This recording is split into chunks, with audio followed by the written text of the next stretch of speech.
আজ আমরা একটা বিষয় নিয়ে কথা বলবো, যা একটি নির্দিষ্ট উৎসের উপর ভিত্তি করে বানানো।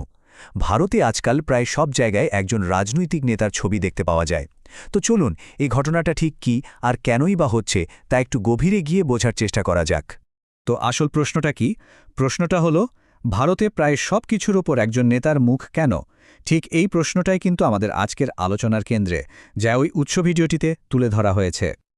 আচ্ছা, ঘটনাটা ঠিক কতটা ছড়িয়েছে একবার ভাবুন তো। আমাদের সূত্র অনুযায়ী খবরের কাগজ, রাস্তার বড় বড় হোর্ডিং, পেট্রোল পাম্প, রান্নার গ্যাসের সিলিন্ডার, ভ্যাকসিনের সার্টিফিকেট, রেশনের ব্যাগ, এখানেই শেষ নয়, এমনকি বিশ্ববিদ্যালয়ের সেলফি বুথ বা সুপ্রিম কোর্টের ইমেলেও এই ছবি ব্যবহার করা হয়েছে। চলুন তাহলে কয়েকটা উদাহরণ দেখা যাক।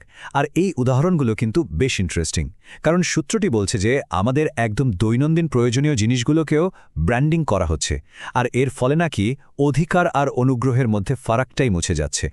প্রথমেই আসা যাক সরকারি রেশন ব্যাগের কথায়। এই ব্যাগগুলোতে যে ভর্তুকির খাদ্যশস্য দেওয়া হয় তার ওপরেও প্রধানমন্ত্রীর ছবি ছাপানো হচ্ছে। এখন সূত্রটি এখানে একটা খুব গুরুত্বপূর্ণ পয়েন্ট তুলে ধরেছে। তারা বলছে এই কাজটার ফলে একটা সাংবিধানিক অধিকার যেন সরকারি দয়া বা অনুগ্রহে পরিণত হচ্ছে। আগে খাদ্যের অধিকার আইন ছিল, কিন্তু এখন যেভাবে ব্যাপারটা দেখানো হচ্ছে তাতে বার্তাটা সম্পূর্ণ অন্যরকম হয়ে যাচ্ছে। রেশনের পর এবার আসা যাক আরেকটা মৌলিক জিনিসে, জল। সূত্রটি দেখাচ্ছে যে পাবলিক জলের ট্যাঙ্কারের গায়েও একই রকম ছবি ব্যবহার করা হচ্ছে। মানে জলের মতো একটা বেসিক সার্ভিসের জন্য এই লেভেলের প্রচারকে সূত্রটি একটা অদ্ভুত শব্দ ব্যবহার করে বলছে ভোন্ডাপোনা বা চূড়ান্ত রুচিহীন কাজ। তাদের যুক্তি হলো ভারতীয় রাজনীতিতে নাকি আগে এমনটা কখনো দেখাই যায়নি। এরপর কৃষিক্ষেত্রের দিকে যদি তাকাই, সেখানেও একই চিত্র। কৃষকদের জন্য যে সার সরবরাহ করা হয় সেই সারের ব্যাগের উপরেও এই ছবি। সূত্রটা এখানে একটা সরাসরি তুলনা টেনেছে, যা বেশ চোখে পড়ার মতো। দেখুন, আগে যখন সারের ব্যাগে কোনো রাজনীতিক নেতার ছবি থাকত না, তখন ডিএপি সারের দাম ছিল প্রায় 450 থেকে 500 টাকা। আর এখন প্রধানমন্ত্রীর ছবিও আছে, আর দামটাও বেড়ে দাঁড়িয়েছে 1350 টাকা। আচ্ছা, এই তো গেল নিত্য প্রয়োজনীয় জিনিসের কথা।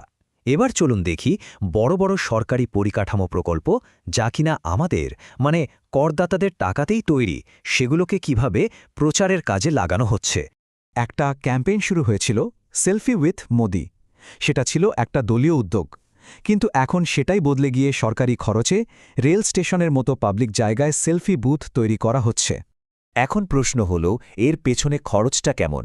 একটা আরটিআই থেকে পাওয়া তথ্য অনুযায়ী একটা অস্থায়ী টেম্পোরারি সেলফি বুথের খরচই হল 1.25 লক্ষ টাকা।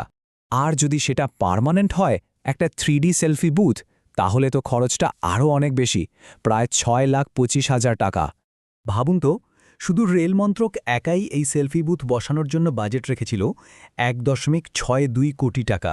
জাস্ট একটা ডিপার্টমেন্টের খরচ এটা। আর ব্যাপারটা শুধু রেলেই থেমে থাকেনি, এই একই নির্দেশ দেওয়া হয়েছিল প্রতিরক্ষা মন্ত্রককে, আমাদের 3টে বাহিনীকেই, আর্মি, নেভি, এয়ারফোর্স। এমনকি কলেজগুলোর জন্য ইউজিসি আর বর্ডার রোডস অর্গানাইজেশনকেও বলা হয়েছিল এই সেলফি বুথ লাগাতে। এই বিষয়টা নিয়েই কিন্তু সমালোচনাও হয়েছে। যেমন সূত্রটি ভারতীয় সেনাবাহিনীর প্রাক্তন প্রধান জেনারেল বেদ মালিকের একটা কথা তুলে ধরেছে। উনি পরিষ্কার বলেছিলেন, সশস্ত্রবাহিনীকে রাজনীতি থেকে দূরে রাখাই উচিত।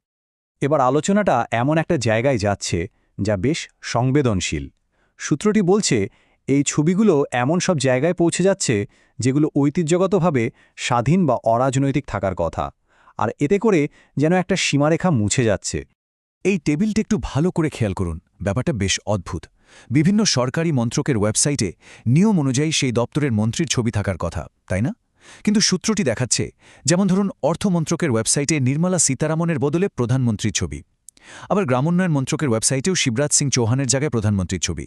কি অদ্ভুত ব্যাপার! তবে সবচেয়ে অবাক করার মতো উদাহরণ বোধহয় এটাই। সূত্রটি দাবি করছে একটা সময় তো ভারতের সুপ্রিম কোর্টের রেজিস্ট্রি থেকে যে ইমেল পাঠানো হতো, তার নিচেও প্রধানমন্ত্রীর ছবি থাকত। যদিও পরে এটা নিয়ে খুব সমালোচনা হওয়ায় তা সরিয়ে নেওয়া হয়। আর এই প্রচারের জালটা যে কতদূর ছড়িয়েছে দেখুন। ইসরো বা ডিআরডিওর মতো সংস্থাগুলোর সাফল্যের কৃতিত্ব নেওয়া, সামরিক অভিযানের ছবিকে রাজনৈতিক প্রচারে ব্যবহার করা, এমনকি ভগবান রামের মতো ধর্মীয় মূর্তির পাশে একেবারে সমান মাপের কাটআউট বসানো। একটা ছবিতে তো এমনও দেখানো হয়েছে যে শিশু রাম যেন প্রধানমন্ত্রীর আঙুল ধরে হাঁটছেন। তো এত সব উদাহরণের পর আমরা আলোচনার একেবারে মূল জায়গায় এসে পৌঁছেছি। সূত্রটি আসলে কি বলতে চাইছে? সূত্রটি এই পুরো ঘটনাকে একটা নির্দিষ্ট নামে ডাকছে, ব্যক্তিত্ব পূজা বা পার্সোনালিটি কাল্ট। এর মানেটা কি? এর মানে হল যখন রাষ্ট্র আর সরকারি সব ব্যবস্থাকে কাজে লাগিয়ে একজন মাত্র নেতাকে এমন এক উচ্চতায় নিয়ে যাওয়া হয় যেখানে তাকে প্রায় আদর্শ একজন নায়ক বা পূজনীয় ব্যক্তিত্ব হিসেবে দেখানো হয়। শেষ পর্যন্ত সূত্রটি একটা তুলনা দেখাচ্ছে। একদিকে গণতান্ত্রিক নিয়মকানুন, যেখানে প্রতিষ্ঠানের উপর জোর দেওয়া হয়, মানুষের কল্যাণকে অধিকার হিসেবে দেখা হয় আর অনেক নেতাকে স্বীকৃতি দেওয়া হয়। আর অন্যদিকে ভারতে তারা যা দেখছে সেখানে একজন মাত্র নেতার উপর ফোকাস, সরকারি টাকায় তার প্রচার আর জনকল্যাণমূলক কাজগুলোকে তার ব্যক্তিগত উপহার হিসেবে তুলে ধরা হচ্ছে। পুরো বিশ্লেষণটা শেষ হচ্ছে একটা খুব জরুরি প্রশ্ন দিয়ে। প্রশ্নটা হলো, একজন নেতার ব্যক্তিগত ব্র্যান্ডিং ঠিক কোন পর্যায়ে গেলে সেটা ব্যক্তিত্বের পূজায় পরিণত হয়?